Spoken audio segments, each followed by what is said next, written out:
Сердце ребенка останавливается посреди ночи, врачи спешат, звучат сигналы тревоги, но ничто не помогает. Когда команда начинает терять надежду, золотистый ретривер подходит вперед, тихо подходя к колыбели. В месте, где господствует наука, этот пес собирается оспорить все, что они знали.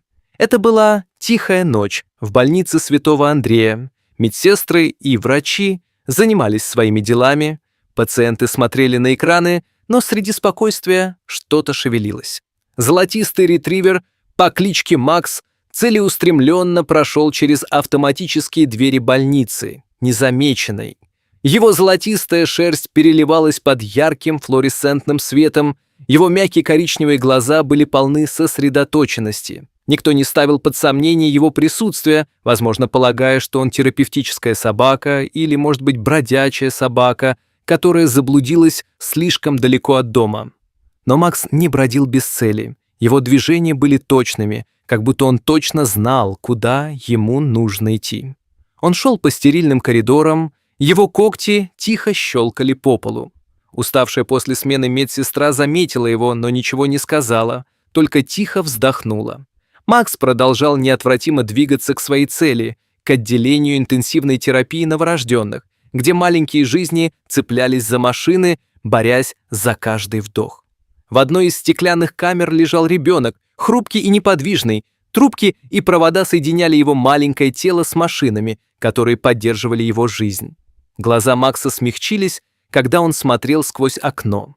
Он толкнул дверь носом и незаметно вошел внутрь, двигаясь так осторожно, что это казалось намеренным. Макс устроился рядом с кроваткой ребенка, свернувшись как можно ближе к оборудованию. Ритмичное пищание монитора сердечного ритма ребенка слегка смягчилось, почти незаметно. Загадка углублялась, почему Макс здесь, как он узнал, что прийти, и почему его присутствие казалось успокаивающим ребенка. Пока часы тянулись, медсестры продолжали свои раунды, не зная о тихой связи, которая формировалась в палате интенсивной терапии. Сердечный ритм ребенка, ранее нерегулярный, стабилизировался, машины стабильно пищали, сигнализируя о малых, но заметных улучшениях. Вне палаты интенсивной терапии медсестра Эмили глубоко вздохнула, потирая глаза. Это была долгая смена, и она была усталой эмоционально и физически. Она провела последние несколько месяцев, ухаживая за этим хрупким младенцем, бессильно наблюдая, как состояние ребенка колеблется между моментами надежды и отчаяния. Но этой ночью было что-то иное. Что-то в воздухе казалось более светлым, менее угнетающим. Она опиралась на стойку медсестры, и мысль потянула ее назад. Что-то было не так. Она встала, решив проверить ребенка еще раз перед окончанием смены. Эмили вошла в палату интенсивной терапии, и ее взгляд сразу уже упал на золотистую фигуру, свернувшуюся рядом с кроваткой. Она моргнула, удивленная. Там, мирно лежащий рядом с ребенком, был Макс, ретривер, которого она видела ранее. Сначала ее инстинкт был прогнать его, вызвать охрану и удалить его из стерильной среды, но что-то удержало ее. Жизненные показатели ребенка были стабильны, впервые за несколько дней. Осознание поразило ее сильно, было ли это просто совпадением, или собака каким-то образом помогала. Воспоминание из ее прошлого мелькнуло в ее уме. Ее собственный ребенок, теперь подросток, тоже был когда-то в палате интенсивной терапии. В те отчаянные моменты она верила во все, что предлагало лучик надежды, даже в тихое присутствие собаки. Отряхнув мысль, она осторожно подошла к кроватке. Макс поднял голову, когда Эмили подошла ближе. Его глаза были спокойны и устойчивы. Он не причинял вреда, на самом деле ребенок казался лучше, более спокойным. Сердце Эмили сжалось от внезапного потока эмоций, надежда, недоверие и тревожное чувство удивления. Она опустилась на колени рядом с кроваткой, осторожно коснулась руки ребенка. Маленькие пальцы дернулись под ее прикосновением, и Эмили застыла в горле. Это была необычная собака, и это была необычная ночь. Не понимая, почему, Эмили позволила Максу остаться. Что-то в нем казалось правильным, как будто он принадлежал здесь, в этот момент, рядом с этим ребенком. Она встала, взглянув еще раз на монитор сердечного ритма, который теперь бил с успокаивающей регулярностью. Что бы ни происходило, это было нечто, что она не могла объяснить пока не сейчас. Как ночь продолжалась, Эмили оставалась рядом. Ее взгляд переключался между спящей собакой и хрупким младенцем. Какая связь существовала между ними, она не знала, но впервые за несколько недель в ее груди вспыхнула искра надежды. Эмили не могла избавиться от ощущения, что происходило что-то, выходящее за пределы ее понимания. То, как Макс появился в больнице, незамеченный персоналом, проскользнув в палату интенсивной терапии, как будто он принадлежал туда, было слишком странным, чтобы игнорировать. Она оперлась о окно, глядя на городские огни внизу. Ум ее был полон мыслей, колеблющихся между логикой и интуицией. Ее взгляд вернулся к ребенку, чье состояние было таким хрупким.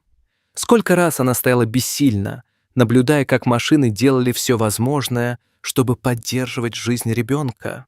Но сегодня ночью что-то чувствовалось иначе. Было ли это присутствие собаки?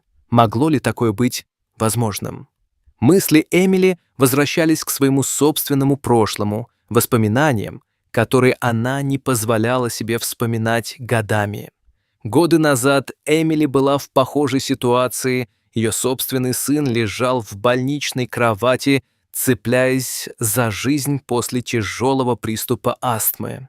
Страх, бессилие были всеобъемлющими. Она помнила, как сидела рядом с ним, молясь за что угодно, что могло бы сделать его лучше. В те моменты отчаяния она была готова верить в чудеса, и ее сын выжил, но эмоциональные шрамы тех ночей так и не зажили полностью. Эмили посмотрела на Макса, который теперь мягко опустил голову на лапы, и его глаза время от времени открывались, чтобы проверить ребенка. Спокойствие и его поведение казалось почти сюрреалистичным. Эмили опустилась на колени рядом с ним, осторожно положив руку ему на спину. Теплота его шерсти под пальцами на мгновение укрепила ее. Ей сейчас не нужны были ответы, только доверие к своим инстинктам, которые подсказывали ей позволить Максу остаться. Персонал больницы, хоть и был скептичен, начал привыкать к присутствию Макса. Сначала были шепотки о том, что собака забредает в запрещенной зоне, и некоторые врачи выразили обеспокоенность. Однако Эмили тихо заступилась за него, предполагая, что, возможно, его присутствие положительно влияет на выздоровление ребенка. Персонал, изначально колебавшийся, заметил постепенное улучшение состояния ребенка и неохотно согласился позволить Максу остаться, по крайней мере, пока. С течением дней между Эмили и Максом складывались странные, но невысказанные отношения. Это было не просто тихое сопровождение медсестры и собаки, это было что-то глубже. Каждую ночь Эмили ждала встречи с Максом, а она сидела рядом с ним, иногда разговаривая тихими тонами о своем дне, иногда просто опираясь головой на край кроватки ребенка, когда вес мира временно снимался благодаря тихому присутствию собаки. Верность Макса никогда не колебалась. Он оставался рядом с ребенком, не уходя далеко от кроватки, и по мере того, как Эмили становилась ближе к собаке, она не могла не заметить тонкие изменения в своих собственных эмоциях. Горе, которое она долго носила из-за почти смертельного опыта своего сына, казалось, утихало в присутствии Макса. Спокойствие, которое он излучал, было заразительным, принося ей чувство мира, которого она не испытывала годами. Их взаимодействие стало тихим ритуалом. Каждую ночь Эмили проверяла состояние ребенка, убеждаясь, что все стабильно, прежде чем садиться рядом с Максом, и каждую ночь Макс поднимал голову, наблюдая за ней теми мягкими знающими глазами, как будто он понимал ее так, как никто другой не мог. В эти тихие моменты больница становилась больше, чем просто стерильное место, это становилось местом, где могли формироваться маловероятные связи, где собака могла изменить все, не произнеся ни слова. Хотя никто не мог объяснить прогресс ребенка, Эмили знала, что Макс как-то связан с этим. Он был не просто собакой, он был спасательным кругом, и она больше не была готова отпускать его. Когда дни превратились в недели, Макс стал постоянным участником в отделении интенсивной терапии. Тихая защита Эмили и его присутствие удерживало его там, но ситуация становилась все более сложной. Больница была не место для бездомной собаки, и в конце концов администрация обратила на это внимание. Доктор Харрис, старший врач, известный своим строгим соблюдением протоколов, был первым, кто официально оспорил присутствие Макса. «Это больница, а не питомник», — сказал доктор Харрис однажды днем. Его голос был резким, когда он столкнулся с Эмили в комнате отдыха. «Я слышал истории, но мы не можем основывать медицинские решения на суевериях или сентиментальности».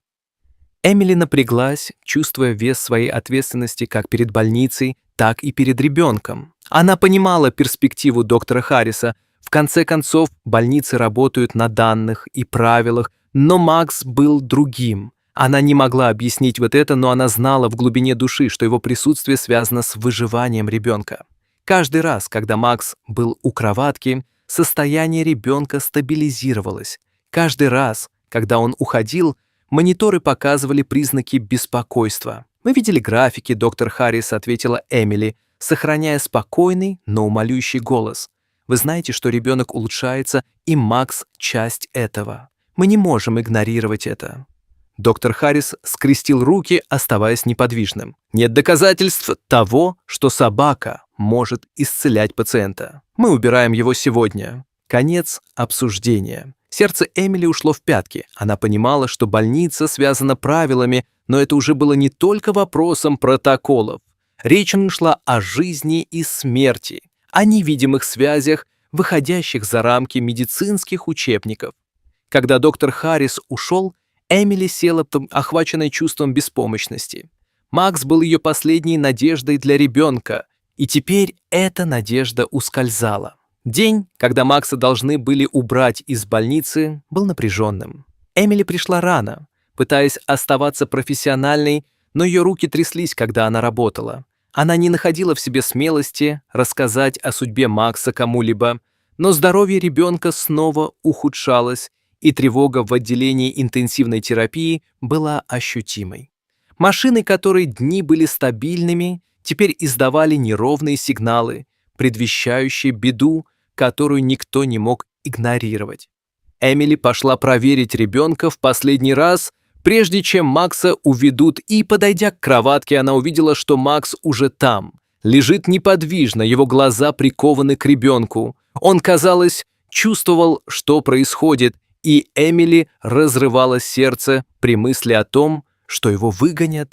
Вдруг монитор сердечного ритма ребенка издал резкий, непрерывный сигнал о систоле. Комната наполнилась тревогой, медсестры вбежали, но сцена замерла, когда Эмили стояла и смотрела, как Макс поднялся со своего места, подошел к кроватке и мягко коснулся носом маленькой руки ребенка.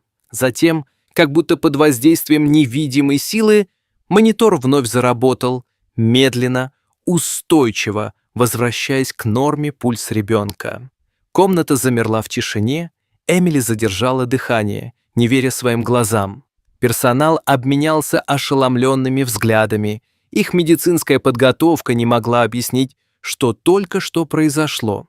Доктор Харрис, пришедший, чтобы контролировать удаление Макса, стоял в дверях как вкопанный. Его скепсис был потрясен, но он все еще не был убежден. «Мы не можем оставить его здесь на основании этого», — бормотал доктор Харрис, хотя его голос потерял обычную твердость. Но Эмили знала, что это не совпадение. Что-то большее было в игре, чего никто из них полностью не мог постичь. Когда Макс снова сидел у кроватки, спокойный и неподвижный, Эмили поняла, что собака была не просто посетителем, он был частью борьбы ребенка за выживание, и его удаление теперь могло означать конец для обоих. Наступил переломный момент. Эмили должна была принять решение и быстро. Напряжение в отделении интенсивной терапии было настолько сильным, что его можно было разрезать ножом. Макс спокойно сидел у кроватки ребенка, но остальной персонал был далек от спокойствия. Доктор Харрис уже вызвал охрану, и сердце Эмили колотилось в груди, когда она смотрела на дверь, опасаясь момента их прибытия, чтобы забрать Макса. «Мы должны действовать сейчас», — строго сказал доктор Харрис. «Это не может продолжаться дольше». Эмили ощущала вес его слов, но не могла себе позволить с ними согласиться. Ее разум работал быстро, когда она смотрела на Макса, который все еще тихо наблюдал за ребенком. Она знала, что если Макс уйдет, состояние ребенка снова ухудшится.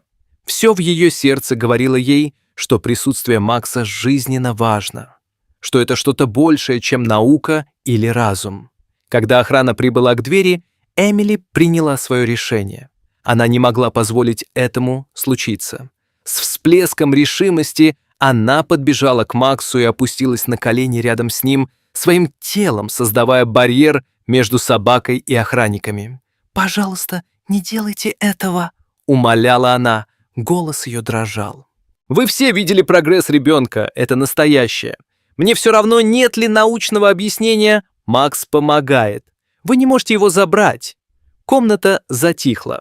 Лицо доктора Харриса на мгновение смягчилось, но он оставался непреклонным. «У нас есть правила, Эмили. Это не предмет для обсуждения». Эмили посмотрела на него, глаза ее наполнились слезами.